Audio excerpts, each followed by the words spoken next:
building tools that help creative people be creative. So I remember many years ago when I got my first computer, and I was always carrying a sketchbook, always drawing, so the first thing I wanted to do was sit down in front of Microsoft Paint. And I sat there with my keyboard and my mouse, sort of meticulously coloring in pixel by pixel, and I thought it was the best thing ever. Fast forward to many years later, when I got my first tablet interface, and it was, as you can imagine, a revelation. Suddenly, my sketching skills transferred over. Suddenly, I could use my hand in this really natural way, and my work got so much better, and I had so much more fun. So I have been on almost exactly the same journey lately with 3D modeling and VR. So I've spent countless hours in front of Maya, meticulously sculpting polygons, and again, having a great time doing it. It's all I wanted to do. But the first time I put on a VR headset and tried modeling a 3D thing in stereo, in 3D, it was mind-blowing, because as soon as you try it, what you realize is just how hard it is to understand a 3D world through a 2D interface. So you get into VR for the first time, and it's like this weight has been lifted. Suddenly things that were complicated seem easy. Suddenly everything's just natural, and your ideas just come into being without all these weird layers of software interface. And it's a wonderful, liberating feeling. And now that I've tried it, I never want to work another way. So like Lily, I learned Maya many, many years ago when I was transitioning from a non-technical to a technical role at Pixar. And to say that teaching myself Maya was incredibly frustrating is a huge understatement. But I made it out on the other side, and the entire experience actually led me to be a huge advocate for art tools that are really approachable. We need to really remove as many barriers as possible between a person's creative idea and their creative output. So, of course, Lily and I think that Quill and Medium are pretty amazing art tools, but there's a lot of things that we get for free by being a VR art tool. VR has this tactile, intuitive use of your natural physical gestures that you just don't get with a 2D screen. It's a much more approachable way of working, like Lily said, and these are the types of tools that we were dreaming about all those years ago, struggling with Maya. So another thing that you get for free with VR is this ability to enter flow state. As an artist, there's really nothing more transcendent or exciting as entering flow state. And you can really imagine how VR can help with that. You put on your Rift, the physical world with all of its distractions completely disappear, and you're there in the same space with your art, creating. So today we're going to look at Medium and Quill art. But all of the points that we're making actually apply to all art tools, all VR art tools. And before we get into the art, let's actually do a quick recap on what Medium and Quill are. So Medium is a sculpting and modeling tool for VR. You can manipulate digital clay and easily create volumetric organic shapes using those gestures that you get for free with VR. There's no more pushing and pulling with your tablet and your mouse looking at a 2D surface. It's really like sculpting with real clay. But sometimes you need hard surface details and precise details, and we have a set of tools for that as well. And because Medium exports watertight meshes, you can use your model in all sorts of creative projects. And we specifically designed it to be really general purpose. So it doesn't really matter what your background is or what you're trying to create or where it's going to go after you're done with it in Medium. You should be able to get in there and make something. So Quill has a really different interface angle than Medium. We go for VR painting. So in a traditional workflow, people who are 3D modelers and people who are 2D artists have very different educations and work in a very different way. But through the magic of VR, we found a way to transfer those 2D drawing skills over into being able to create 3D stuff. So if you can sit in front of a piece of paper and you can draw yourself a picture, you can now actually make a full immersive environment. The basic interface is that you draw strokes in the air around you and you color on the world with volumetric brushes. And not only that, but the Quill team are passionate storytellers and animators, so you can use our tools to bring your paintings to life. You can create or deform geometry over time, or if you want to see part of your painting move, you can pick it up and just puppeteer it around with your hands. It's magical for animators. So we've already said a couple of times that VR makes creation easier, but what does it mean to supercharge your creativity, and how does that translate across all the different art disciplines? So today we're going to walk you through these art disciplines, and we'll describe the way that these artists are using VR to change the way that they work. 3D modeler, concept and environment art, story artists, 2D illustrators, animators, and immersive filmmakers. We want you to leave this talk as believers in the legitimate revolution of a time that we're in for creating digital art. If you haven't created it inside of VR, you have to try it. That's what the main takeaway is. So let's start with 3D modeling. I think for probably everybody who's ever used VR or even knows anything about 3D, creating 3D inside of 3D is probably the most obvious way to do it. But more concretely, what do you actually get by making 3D assets inside of VR? There's a couple of kind of easy, free things that you get with VR. First, it's really easy to understand scale and to play with it. Remember, you're sharing the same space with your model. You can take something that's big, shrink it down, make it tiny, and entirely change your composition and feel of what you're creating. Second, there's no more setting up dozens of cameras to look at your model from every conceivable angle. All you do is move your head and look at it. That's all you do. Third, you can use your hand and reach out and grab your model, just like you would in the real world, and bring it close to your face and look at the details, turn it around, maybe do some painting or something that, just holding it that you really need to get in there. So with Medium, two of our most popular tools are Move and Elastic Move. When we released these two features, we saw an epic jump in the quality of the art. And it's because these tools allow physically based sculpting of a virtual elastic material. You just reach out and grab and move the part of the mesh that you want to change. And you get this volume-preserving deformation that has real-world properties of stiffness and compressibility. So how many polys can you make? You're really only limited by your machine specs, and as GPUs get bigger and we continue to improve Medium, we've seen artists create scenes that have upwards of 30 million triangles, which is pretty impressive. So with that, let's actually look at some art created in VR. This first set is completed entirely in VR and with Medium, and they are by Raz Mavlian and Geo Nakpil. And you can see that they've kind of replicated that classic sculpt studio with a really simple light setup and a gray colored scale, no paint or materials. So you can keep your work grayscale, or we also have paint and materials in Medium, so you could finalize your look and then export your texture with normal maps.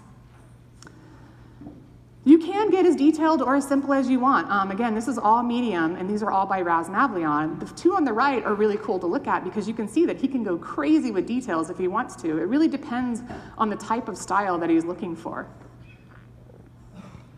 So again, because we made Medium general purpose, you can really exploit any kind of style that you're going for. This is another one by Raz, done completely in Medium, using this unique line art style.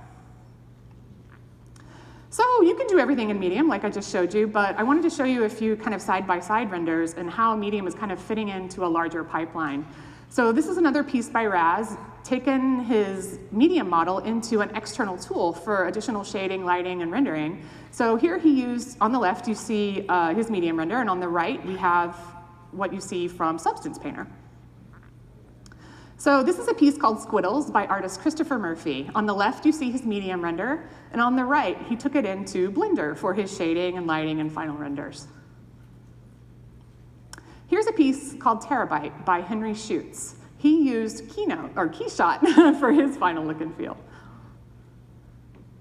And here's another one by Raz. And I like this one in particular because actually either sculpt could be considered final. It really depends on the art style that you're trying to achieve. And the one on the left has this awesome kind of claymation vibe, and then the one on the right has pretty detailed skin work. And I think he used Substance Painter for this one as well. So Quill is actually very similar in that you can take what you've created and export it to external tools and explore a whole bunch of different types of styles. Let's take a look. So as I mentioned before, we really wanted to bring a painterly quality to CG using Quill. And one of the ways we do that is by using exclusively unlit shaders. So every bit of light and shadow, every bit of color in a Quill painting is put there by an artist. And one of the things you get with that is this unprecedented control over exactly how your thing's gonna look, and also the sort of cartoon style like you see on the left here. So this left render is a hummingbird in Quill, but just because it's got these beautiful flat colors and this lovely cartoon style doesn't mean it's not legitimate 3D geometry. So what you see on the right is that same model exported and then taken externally for lighting, shading, rendering. You get a different, really cool, unique look. I love this group because they all really highlight the beautiful naturalism that you get out of VR. So in every one of these, you can really see the hand of the artist at work. And if you were working in a traditional workflow, if you were trying to achieve this in Maya, you would be working so hard to get that sort of humanity. But coming out of VR, when all these things are just created using your own artist's hand in the air, suddenly this just flows really naturally and you get these really satisfying human results. And here's another group, just using exactly the same process. So these are all created in Quill, exported, rendered externally, and you can see a little bit of range. So on the right, we have something more architectural, the city. So you can get like kind of a more hard-lined look, or in the middle, we have the spider for a little bit more photoreal, and then we go back to kind of a cute stop-motion-y feel for the guy on the left. So because Medium exports watertight meshes, we've seen a huge surge in people using it for physical prototypes and productizing things, productizing their digital art. Because I'm an avid maker in my spare time, this is one of my favorite Medium things to share, because the art takes this incredible journey from your brain to virtual reality and then to reality, which is just, you know, bonkers. So here are a few that I wanted to share with you that were created in Medium. Let's take a look at the closer process. So this is by Keith Talbot, and it's called Green One. And on the far left, you'll see his Medium render. He designed everything in Medium. Then you'll see a process photo of him 3D printing it. Then he's cleaned and primed the print. And then on the far right, you'll see final look and paint. And here's another one by Keith called Deep One.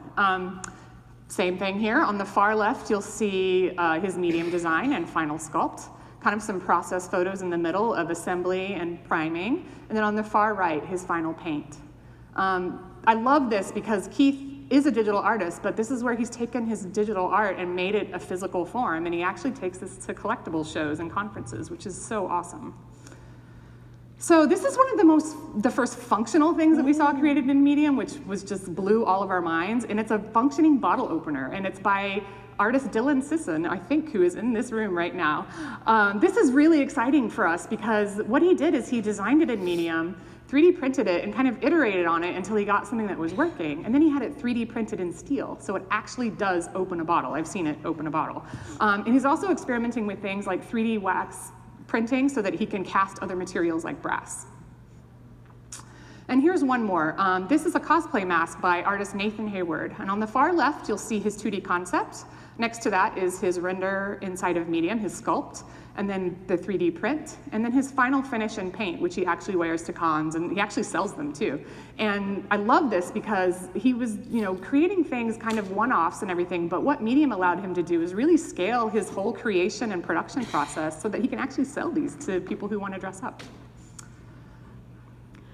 So one of the things we like to talk about with VR is how these interfaces are so natural, so approachable, so human, that it lets you do all kinds of jobs you would not otherwise be able to do. And nowhere is that more apparent than the journey of art from concept to final in a studio environment. So if you're working at a game studio or a film studio, things typically start with a painting. So a concept painter will draw a picture of an environment or a character, and then there are tons more people involved in that process before that work is done. There are 3D modelers and texture artists and shader artists and effects artists and lighting artists, and all these people will do their work individually, and in the end, they'll assemble it all back together into something that we hope hits the target and tone that the concept artist laid out. And as you can imagine, there's a ton of translation and retranslation of ideas there. There's tons of production overhead, and there's all sorts of communication and possibility of error. So, with VR-enabled workflows, though, we have these things where concept painters can contribute way farther down the pipeline. And so here is a great example. So on the left, you see oil paintings of the Big Sur coast by tremendously talented artist Mike Corey. And on the right, what you'll see is him taking those same painting skills and working off that reference and going into Quill and actually just painting that whole world. So here's a fly-through of the environment. And what I love about this is I think it's so beautiful it could be final art. This could be a situation where you just had somebody who could be a concept painter just building the whole environment, and there you are, you're done. But if this isn't the final look and feel you're going for, then instead this could be the world's most specific, best concept art. So no wondering, like, where does that rock actually go? Or what's the light supposed to be like over here? Or any of that. No guessing at what people mean when they lay out their images. Instead, It's all right there in 3D for everybody to work off of. Here's another really beautiful example. This is a piece called Alex's Sci-Fi World by artist Matt Schaefer. And I love this because it is so dense. It's so beautiful. There's just so much going on here, and it's such a cool style. And remember, as we look at this, this was all made by one guy who is not a 3D modeler and not an animator. This is just one guy who's having fun drawing in VR. And I think that's just an amazing thing to enable. And the other thing I love about this piece is the colors. So look at the people under the streetlight here are green, the people in this back alley are red, the people in the bar are blue. And you could do that all with a traditional lighting setup, but in Quill, it's so fun. You just grab volumetrically that part of the world and color shift it. And that is such a cool, creative way to work. You can go for all kinds of effects, and it's just fun, and you get a cool result. So one of Medium's strongest use cases with professional artists is actually look development for film and TV. We've actually talked to many concept artists working in this industry, and they say repeatedly that VR and Medium cut their time down by like 70%, which is insane. So this piece is by artist Tyus Jakobsen, and he uses many, many steps in his concept flow, but one of the things he does, and where Medium plays an important role, is for that base render, like getting those initial shapes in, rendering it out, doing some paint overs, sketching over, refining the shape inside of Medium, and then eventually he gets this like final piece of amazing concept art that really sets the tone for a TV show.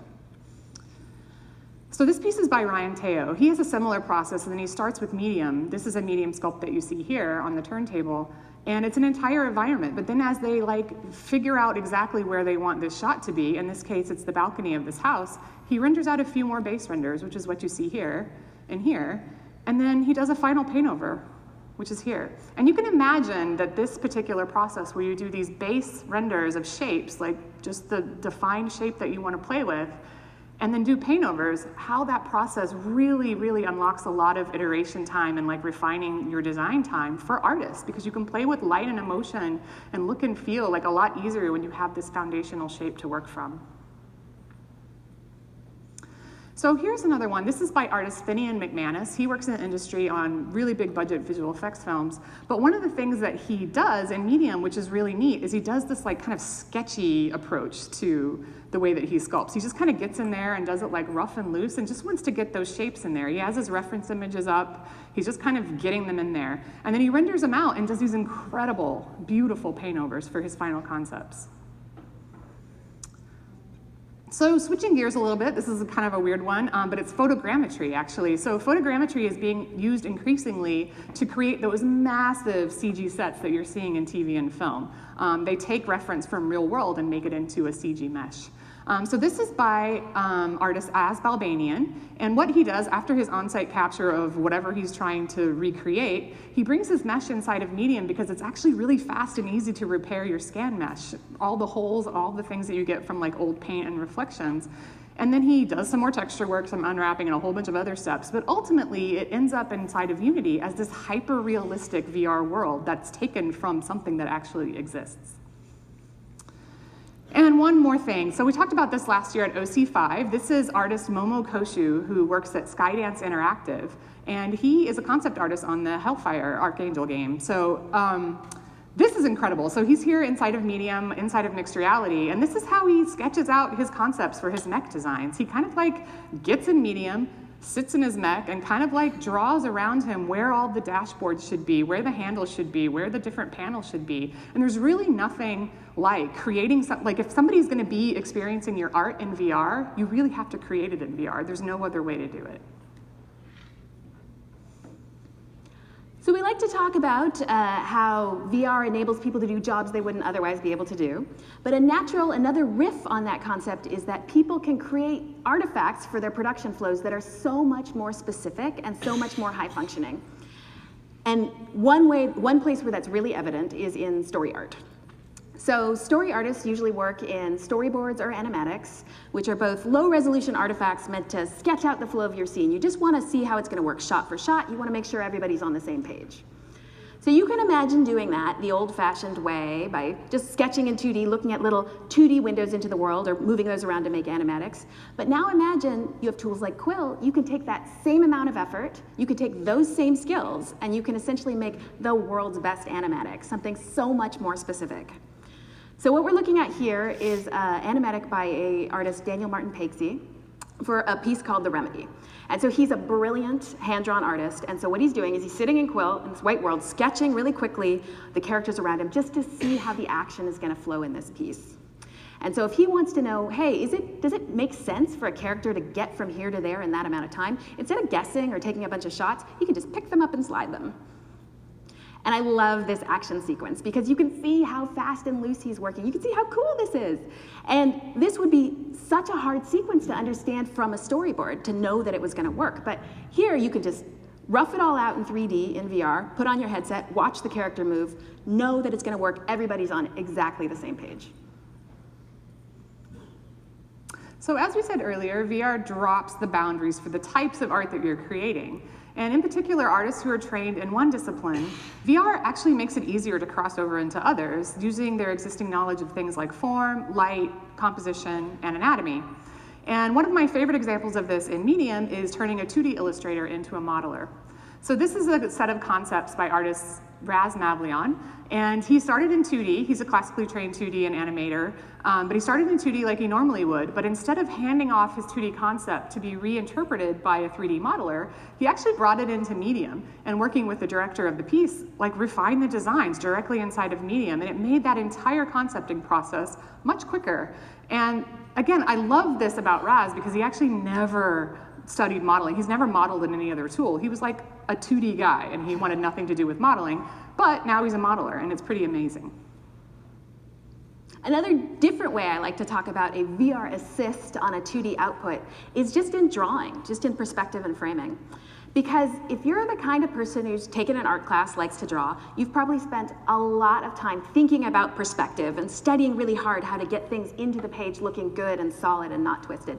And hands are a great example of this. I have sketchbooks and sketchbooks and sketchbooks full of hands from this angle, hands from that angle, because they're so expressive in such a complicated shape. It's like so hard to get right. But here's my workflow now. Like if I have a shape and I know it in my head, I can go into VR, sketch out that shape really quickly, pose it against the camera, take a screenshot, take a picture of that, and then if that's the look I'm going for, great, that's final art. But if not, it's like the world's best reference. It's like the world's best drawing mannequin. So you can just pose it and then go from there. And this has been kind of magical for me because it essentially lets you fake like you've got much better art skills than you've got. I essentially feel like I'm cheating because the kind of perspective and form skills that people develop take a lifetime, but using VR you can just skip to the end, everything looks great. And oh, I love this group. Okay, so these are all in Quill renders. And the thing I love about this, none of these, if I were just coming from the outside, I would not guess that these were CG models. But this is all 3D geometry painted in Quill. And I think any one of these would be a beautiful illustration for a book or a poster. This is actually how I do 2D work now as well. And the awesome thing is that just because they're beautiful stills doesn't mean all the information isn't there. They're all fully fledged 3D environments. So if you want to move that tree or reshoot the character a little, in 2D, this is like this big process. In 3D, you can just kind of grab it, move it around, reframe your shot a little bit. Everything is there to work with, and it gives you things that are both painterly, but this high intensity workflow that just makes things so easy to do. Ah, yes, animators. So animation is something the Quill team is super excited about. We love animators, and VR has so much to offer in the field of animation. So let's start at the beginning with posing. So strong posing is the bedrock of character animation, and it's what most character animators are thinking about most of the time. They're always working in stick figures, they're always thinking about lines of motion through the body and lines of action. You're trying to get these clean silhouettes and these nice clear poses. And I can't tell you how many times I've had an idea for a shot in mind, I've sat in front of Maya, I've posed my rig, got it just right, and then look at it from another angle and you're like, ah, crap, it's off balance. Like, gotta do it all again. But remember, now we're working in VR. Suddenly you can see everything in stereo. So all that kind of worrying about balance, worrying about the smoothness of the spine, all these things you kind of struggle to understand with a traditional workflow. In VR, it's kind of so obvious you don't even think about it. It's just natural. You can just see if a character's off balance. You don't need to work at it. And then if you have a pose you really like and you want to decide whether you should push it a little more, you can take that character, scale it up next to you, stand next to it, pose like it, feel how it feels, see what it's really like, decide if you want to push it a little more. That gives you this beautiful, visceral understanding of what's going on, which just makes everything so much easier. And puppeteering. So here's another classic animator experience. You have an idea in your mind for how you want motion to go. You say to yourself, I've got a ball and I want it to bounce like this, like bounce, bounce, bounce, bounce, bounce, bounce, bounce. And then you take that shot and you go into Maya or wherever, you sit in front of a curve editor and you spend an unfulfilling hour trying to like wiggle curves around and tangents until you have it right. By the end of it, you probably lost your love for what you were doing. You sort of forgot what's going on. But now imagine you're working in VR, you essentially have motion capture points attached to each of your hands. So now, instead of trying to guess how things move and translate that into curves, instead you can just move your hands and record that motion. So what we're seeing on the screen here are examples of the Quill grab tool. So if you want to do character animation, if you have an idea for how you want a character to move, you can just pick it up with your hand, move it around, and record that motion. And that is such an incredible way to work. It's so, so, so much easier than trying to go through spaghetti curves. And one more, let's talk about the complicated stuff. Let's talk about dynamics and lights and all that jazz. So here we have a very complicated shot. We've got particles, we've got fabric flapping around on his robe, we've got dynamic lights under his feet, we've got character animation going on. This, in a traditional workflow, would be all kinds of different things going on, all kinds of different editors you'd have to use to like make this happen. But again, in Quill, if you know in your mind how you want those particles to move, you can just draw it with your hand. You're like, this is how the particles go. If you know how you want the light to flicker underneath his feet, just paint it over time. If you know how you want his robe to move, just paint that. It all just flows so naturally. You don't have to translate into all these weird languages. It's all just there for you. And let's talk about bringing that all together into a short film. So most character animators I know have a short film in their heart. They love the craft and they have a story they want to tell. But all the stuff you need to do to get a short film made, the rigging and the character art and the environment art and the everything, it's really daunting. There is so much that you need to get done. What I love about Quill is these accelerated production workflows mean that teams that never would have been able to do something at that scale can suddenly get their ideas out there. So what we're seeing here is a clip from a team that wanted to make a music video. And they went into Quill. They did all their character art, all their environment art, all their animations in Quill. But then they wanted camera angles, so they exported all that to an external tool, shot it with cameras, and then cut it up in a video editor and went from there. And speaking of exporting, let's talk about just exporting animations from Quill. So imagine that you're doing a game jam, and you're working really fast. You're trying to get your thing out the door by the end of the day. You do not want to make a rig. You do not want to sit in front of a curve editor and try to figure out how all your character animations go. Here's a much better workflow. Go into Quill, quickly sketch out your character, puppeteer it around a little, export it, take that character loop, bring it into Unity, Unreal, whatever you're into, and suddenly you've got your character animations going. That is so much faster, that is mind-blowingly faster than any other kind of workflow out there. So you can't animate in Medium because it's an asset creator, but you can build your own models in Medium and take them out, export them, and animate them in some other tool, maybe like Quill. So we have illustrators as modelers, and now we have animators as modelers. Like everybody is just like crossing boundaries everywhere, and it's great. So here we have our beefcake muscle dude again. His name is Chad, in case you were wondering. But I showed you how Raz went from concept to final 3D asset inside of Medium. And after we got to that point, we exported the mesh for all sorts of additional work like retopologizing, rigging, animation, physics, and all of that good stuff. You'll see a lot more of this, of Chad in just a few minutes. And now for the big one, Immersive Filmmaker. So this is probably my favorite overall because it is the creative frontier. Because if you think about it, we all know what a 2D image is, and we all know what a 3D model is, and we all know what a film is, but we are still figuring out what an immersive piece of media is. Like, what does it mean to have something that is made for VR, that can only be viewed in VR?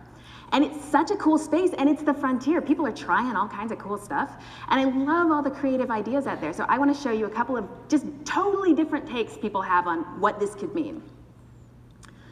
So first we'll look at a piece called The Remedy. So this is by Daniel Martin Paiksy, and we saw its animatic a little while back. This is a clip from the final piece.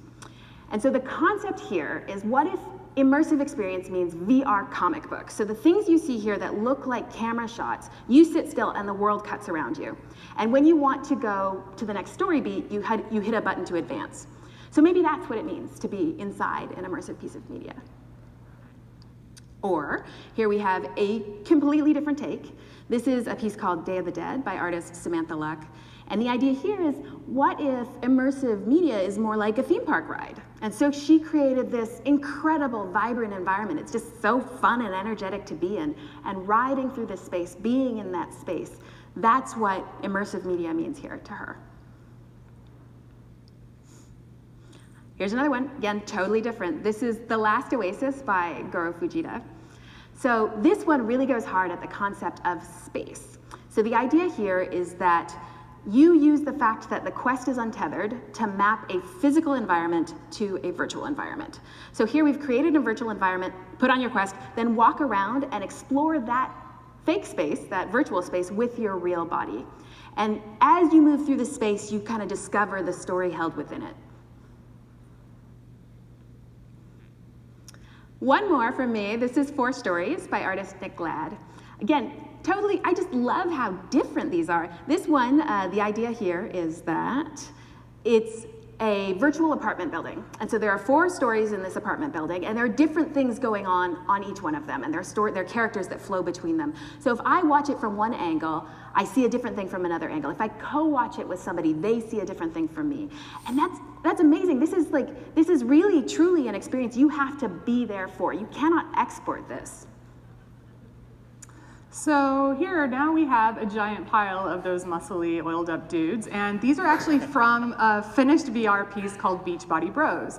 And this was a partnership between the Medium team and the VR director, Tyler Hurd, which probably all of you have heard of Tyler Hurd. Anyway, his pieces are Butts and Chocolate and Chorus and Old Friend, really fantastic stuff. So in this experience, you begin as a puny little wimp with tiny little muscles, and these muscly guys are super nice and encouraging, and you get increasingly heavier weights, and you work through it, and at the end, you're the muscly specimen that you see at the top there. It's kind of like 80s Venice Beach ridiculousness, so let's watch the trailer.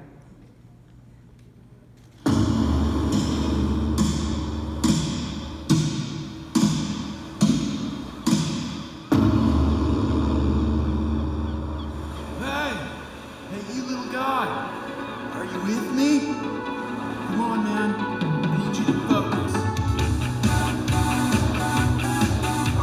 Glory be to those abs. You ready to go head-to-head with the heavies? Even your veins have muscles. All right. Ready? Let's get started. Ah!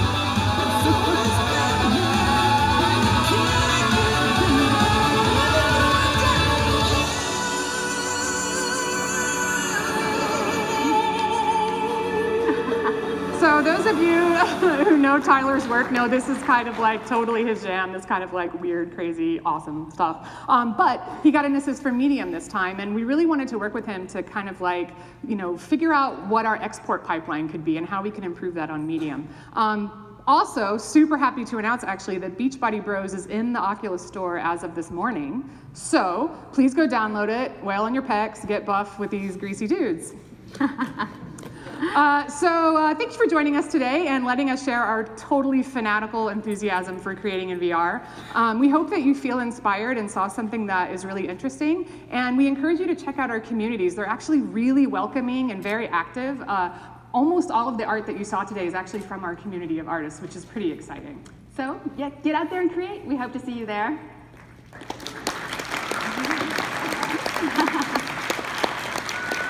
And we're going to be at the speaker pavilion if you want to chat. We'll take questions, just talk about all this cool art. Please come join us. Thank you.